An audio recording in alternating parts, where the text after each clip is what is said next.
So here we're going to start looking at the endocrine system, and this first part of the endocrine system is just going to give you a general overview as to what the system is and what hormones are, which are the main component of the endocrine system. So let's just start out first by talking very briefly about all the different types of organs that you'll see in the endocrine system. Now, one thing that's very unusual about the endocrine system, and it makes it different from all the other organ systems in the human body, is that the organs are, for the most part, discontinuous with one another. Now, there are a couple that are linked, like the hypothalamus and the pituitary gland are physically connected, but the remainder are all located at various points throughout the body. You have the pineal gland, the hypothalamus, and the pituitary gland all housed in the brain. You have the thyroid gland located in the throat. The thymus is located just superior to the heart. The adrenal glands sit superior to the kidneys. The pancreas is another of the endocrine glands, and it's separate. It's located associated with the stomach. And then there are, of course, the reproductive organs, which are also discontinuous from the other endocrine organs. And this sets up an unusual problem. We've learned with other organ systems in the body, they're usually the individual organs within the system are physically connected to one another and they interact with each other to perform a certain function. With the endocrine system, because these organs for the most part are all separated from one another, there has to be a system by which they can communicate with each other. And that system they use for communication is the release of chemical messengers called hormones. So what exactly are hormones? Well, hormone means to excite.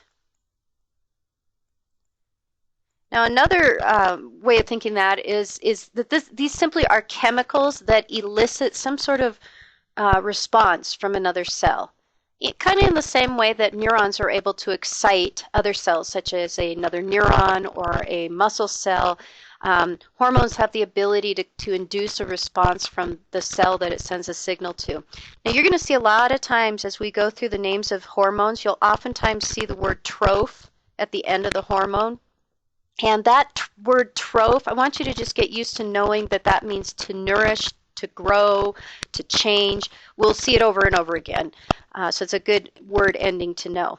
As I said before, hormones are indeed chemical messengers, and they have the ability to target most of the different cells in the body. And later in this lecture, we'll learn how it is that a hormone can target one cell, but not target a neighboring cell. Now, just one more thing to remind you here as we're getting into talking about the endocrine system. Remember the differences between the endocrine system and the exocrine glands. Endocrine glands, well, let's start with exocrine glands because you learned about those in 201. Exocrine glands are glands that release a substance into a lumen, into some sort of opening. So, for example, sweat glands release sweat into an opening that makes its way to the skin. You have different types of molecules released in the digestive tract. They're released into the lumen of the digestive tract. Those are considered exocrine products. Now, another way of thinking about that is you can think of the exocrine glands as having a duct, some sort of opening into which whatever product it is gets released, whether it's sweat, whether it's an egg, whether it's sperm, whether it's a digestive enzyme. By comparison, endocrine glands are ductless. And rather than secreting their product, in this case hormones, rather than secreting that product directly into some sort of duct, they secrete or release their substances directly into the fluid that surrounds every cell, into that extracellular fluid. And then these hormones then eventually diffuse into the bloodstream or into the lymphatic system. So they're not being secreted into a duct. Now, last thing I want to talk about on this slide before we start looking at what different kinds of functions hormones can perform is you're going to hear sometimes me talk about a couple of terms and use them to refer to locations within organs. And those two terms are parenchyma and stroma. Now, you can apply these two terms to just about any organ in the body because what they mean is this. The parenchyma means the functional part of the organ. So if we look here at the adrenal gland, we've got it in a cross section here. You can see that there's an outer part and an inner part. Okay, and it turns out that in this case, both the outer and inner part of the adrenal gland actually manufacture different types of chemicals for release in the body. So they are both considered parenchymal tissue because they have a function. They perform some sort of function. Now out on the very, very, very top, and I guess I probably should have looked a little closer here when I was highlighting because I went a little too fast. Out on the very, very top, we have what's called a capsule. And this capsule is made principally of can be of connective tissue with lots of fibers in it, for example. Some sort of protective layer that wraps or encases the organ. That's called the stroma. You can think of it as the non-functional portion. And it usually serves as some sort of protective role or some way of encasing or encapsulating that tissue.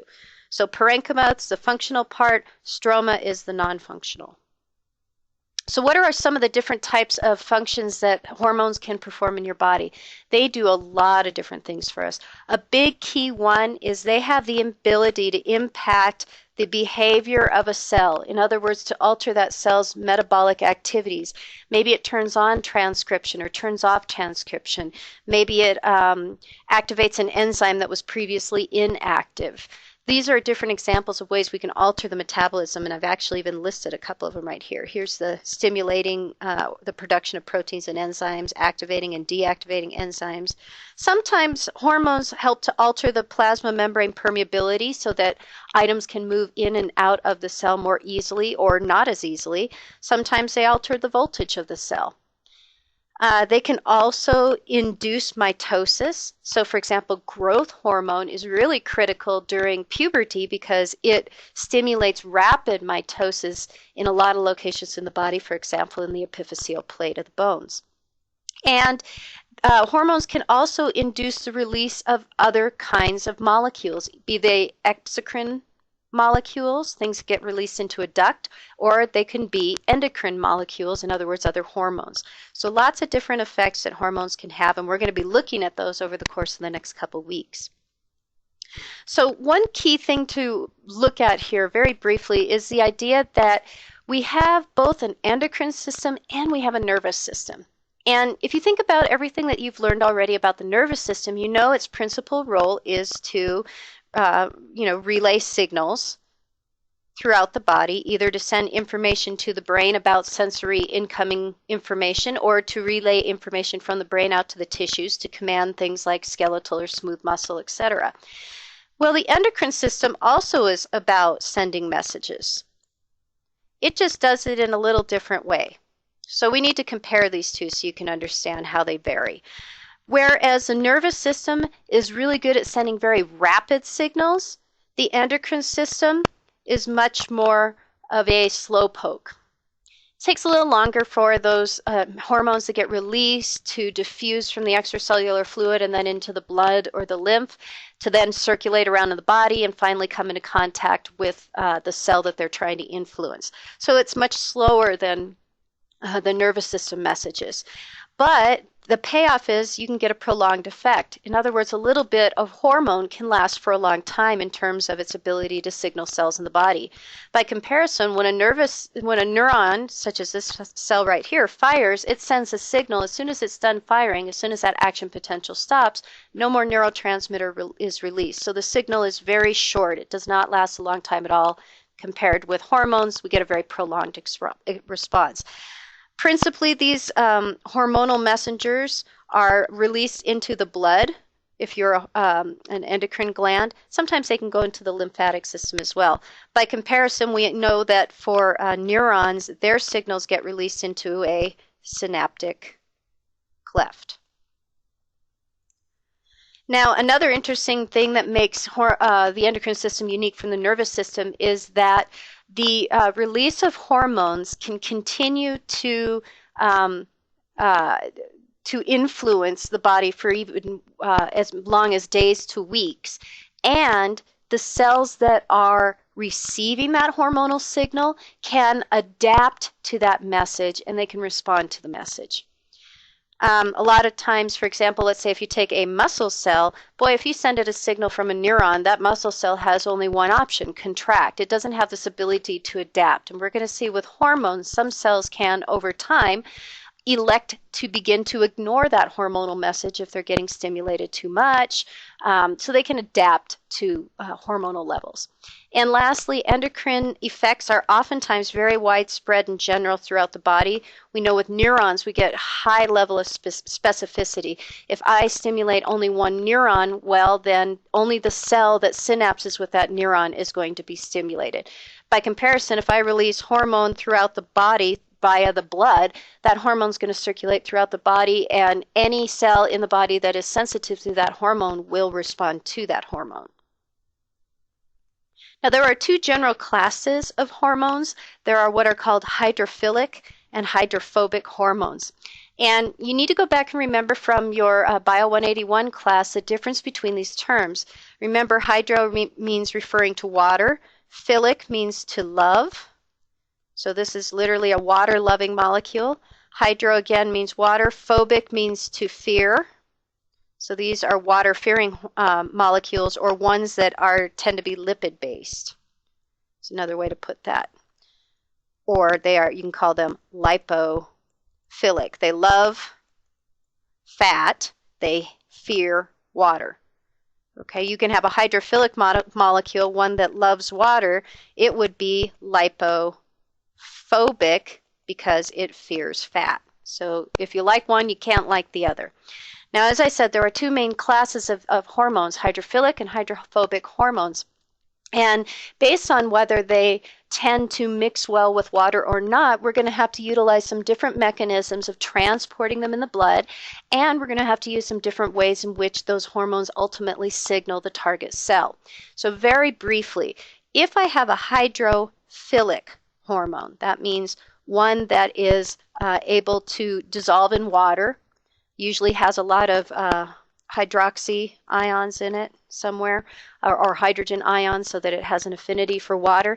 These guys easily enter into the bloodstream, and they can float along as what we call free hormones, just freely circulating in the bloodstream because they're miscible in water. And remember, blood plasma has a considerable water component to it. No problem. Hydrophobic hormones, on the other hand, well, it's a little bit more of a challenge to introduce them into the blood because hydrophobic hormones have a high fat content to them. They have a high lipid content, and we all know that lipids and water do not mix.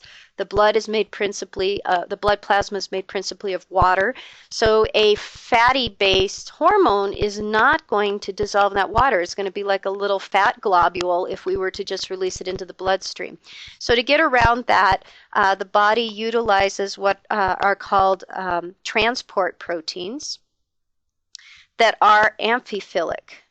That means they have both properties of loving water and of loving fat. So the part of them that is lipid sensitive will bind to the lipid hormone, and the part of them that is water sensitive will intermix with the water in the blood plasma and allow for us to transport these fat-based hormones easily in the body. Now, what about cell signaling?